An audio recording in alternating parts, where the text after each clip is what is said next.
Le risque de cancer et la présence de nitrites dans la charcuterie sont bien liés, selon l'ANS. E249, E250, E251, E252. Suspectés depuis plusieurs années, les additifs nitrés sont pointés du doigt par les autorités sanitaires en raison de leurs conséquences sur la santé. Saisie en juin 2020 par les ministères de la Santé et de l'Agriculture, l'Agence nationale de sécurité sanitaire de l'alimentation, de l'environnement et du travail, ANS, s'est penchée sur les risques associés à la consommation de nitrites et de nitrates, en s'appuyant sur les résultats de 187 études scientifiques menées entre 2015 et 2022. Dans son avis rendu ce mardi, l'ANS reconnaît l'existence d'une association positive entre l'exposition aux nitrates et / aux nitrites via la viande transformée et le risque de cancer colorectal. En résumé, plus la consommation de ces additifs est élevée, plus le risque de développer un cancer colorectal est important. La diminution voire la suppression de ces additifs dans les produits transformés serait une avancée en termes de santé publique, estime pour Libération Daniel Nizri, président de la Ligue contre le cancer. Selon ce cancérologue de formation, la crise sanitaire a mis en évidence l'importance des comorbidités, en particulier celles liées à une alimentation défavorable à la santé. L'ANS ne préconise pas l'élimination des nitrites, mais la réduction de leur consommation. Pour cela, l'autorité recommande de limiter la charcuterie à 150 g par personne et par semaine, soit l'équivalent de 4 tranches de jambon.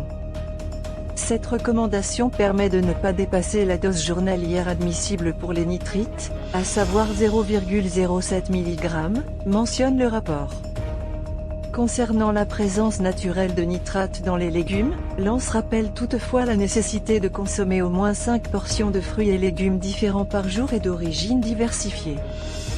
Si la relation entre cancer colorectal, nitrite et nitrate est avérée, l'agence souligne toutefois que le nombre d'études est actuellement insuffisant pour confirmer, ou infirmer, le lien entre la présence de nitrites dans la viande transformée et le risque de développer d'autres formes de cancer, pancréas, estomac, œsophage, sein. À ce stade, ces associations sont seulement suspectées, note l'ANS, qui recommande de poursuivre les recherches. Industriels ou artisanaux, rares sont aujourd'hui les produits à base de viande qui ne contiennent pas de sel nitrité, soit nitrite et nitrate.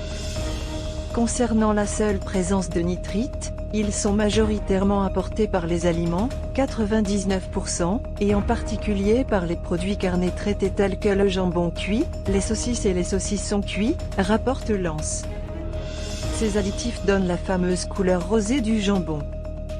Ils permettent aussi de conserver la viande, en limitant la prolifération des bactéries responsables de la listériose, la salmonelle ou encore le botulisme. Réduire ou supprimer les nitrites dans les produits de charcuterie, sans prendre de mesures compensatrices, augmente le risque de toxico-infection pour le consommateur, prévient l'autorité sanitaire. Si les nitrites sont évincés, la date limite de consommation de ces produits doit être considérablement réduite et une vigilance accrue doit être portée à leurs procédés de fabrication et de conservation. Les industriels n'ont pas attendu le nouvel avis des autorités sanitaires pour prendre le virage du zéro nitrite.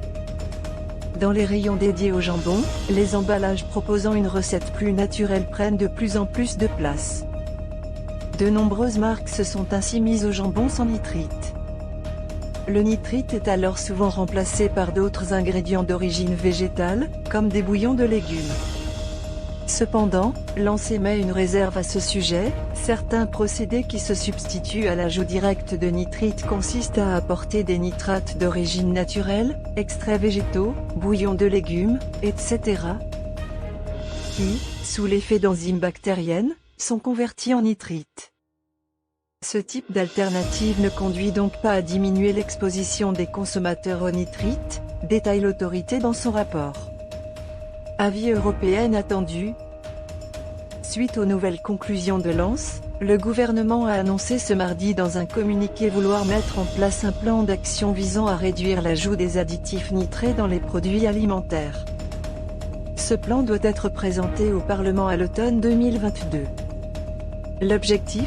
aboutir à la réduction ou la suppression de l'utilisation des additifs nitrés dans tous les produits alimentaires où cela est possible sans impact sanitaire et cela le plus rapidement possible. Les ministères de la Santé et de l'Agriculture rappellent que l'utilisation des nitrites et nitrates est autorisée par la réglementation européenne, qui prévoit des taux d'incorporation maximum de 150 mg par kilo.